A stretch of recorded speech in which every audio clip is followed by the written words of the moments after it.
আমার আপন ভাইটার বিয়ের দিন আমার জামাই 50 টাকার একটা ময়লা নোট কুচকে বরের যৌতুক বা উপহারের খাতার সামনে ছুঁড়ে মারলো। মুখে তাচ্ছিলের হাসি ফুটিয়ে বলল, তোমার বাড়ির লোক তো গেও চাষা বুধ, এই 50 টাকায় ওদের কাছে লাখ টাকা সমান মনে হবে।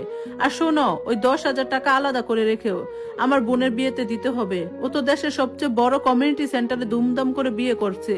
ওখানে আমার একটা মান সম্মান আছে, বোনটাকে সবার সামনে উঁচুতে তুলে ধরতে হবে। আমি তার সাথে কোনো ঝগড়া করলাম না, একটা কথাও বাড়িয়ে বললাম না, কিন্তু ওর বোনের বিয়ের জন্য ভেতরে ভেতরে এমন এক বড় সড়ো চমক তৈরি করে রাখলাম, যা দেখার পর মুখের ভাষা সারা জীবনের মতো হারিয়ে যাবে। আমরা থাকি ঢাকা শহরের বুকে একটা ফ্ল্যাট বাড়িতে, আর আমার বাবার বাড়ি মানিকগঞ্জের একটা ছোট্ট গ্রামে।